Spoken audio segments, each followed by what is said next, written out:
Have you been in a long season of unwanted singleness that just won't seem to end? Are you wondering if your time at your current place of employment is nearing its finish? Is the Lord leading you to leave a certain community and get connected to a different group of people? There are times in life where we need to keep going because there's a lot more left in a certain season, and then there's times where God's gonna move us forward. In this video, we're gonna talk about 3 signs that God may be saying something like, you're going to be leaving this season very soon. Number 1, if a fruitful season, a fruitful harvest is beginning to end, there are definitely times where God will call us to a season where the fruit isn't as abundant as we thought it was going to be.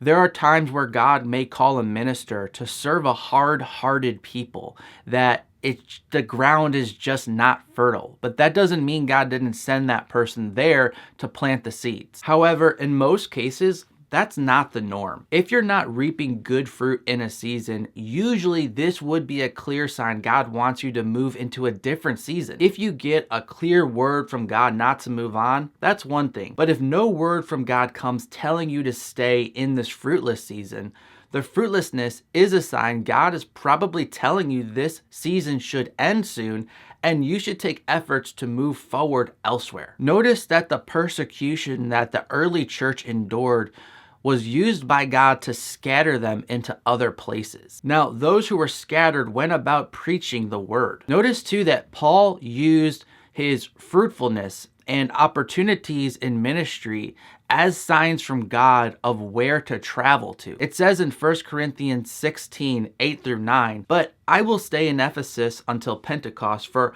a wide door for effective work has opened to me, and there are many adversaries." Number 2, if you're not learning anything new, that could be a sign God will lead you into a new season soon. So in point 1, we talked about helping others, but usually when you're doing that and you're in the place God wants you at, you're also learning new things and growing yourself as well. For example, if you want to move up higher in your company or you want to start your own business one day, it's very common for God to start you at the bottom, and then as you learn the lessons that need to be learned to accomplish that goal you have in the future, you'll usually move on once you've learned the lessons in each season. Once you're no longer growing, once it's no longer a challenge and you're getting stagnant, that's a good sign, oh, I need to pursue a promotion, or maybe it's time for me to branch out on my own. Or if you're dating someone, you would want to think, we either need to break up or we need to go forward and have a greater commitment.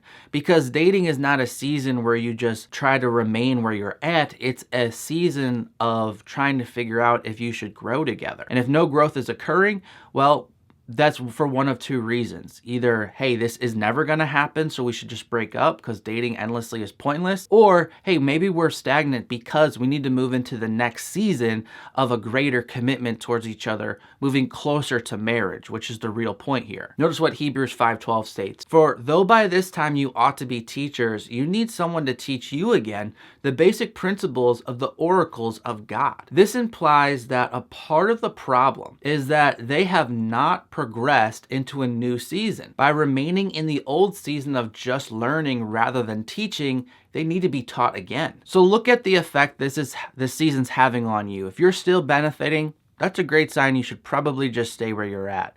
But if you need more challenges, you're not growing anymore, I would focus on trying to change this season. And I'm sorry for asking this. I know it's cliche on YouTube, but giving this video a thumbs up is really important. It helps this content spread to other people. It helps this channel stay healthy and to keep growing so that I can keep doing this type of thing and helping you with these topics. And number 3, if you've become incredibly discontent internally, even though the external variables have not really changed, sometimes the people in our life will get confused by how we're responding because nothing's changed other than our own attitudes. They're like, why are you discontent at work? You've been happy all these years.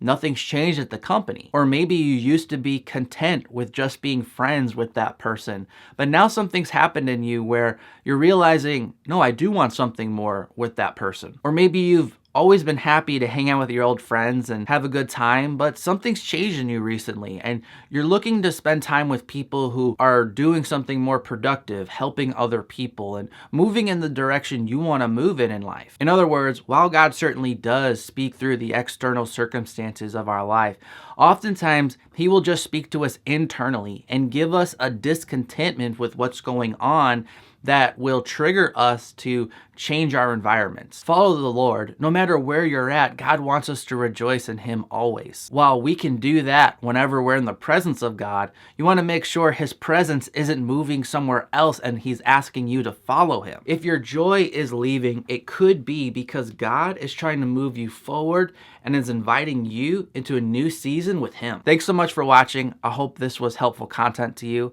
God bless.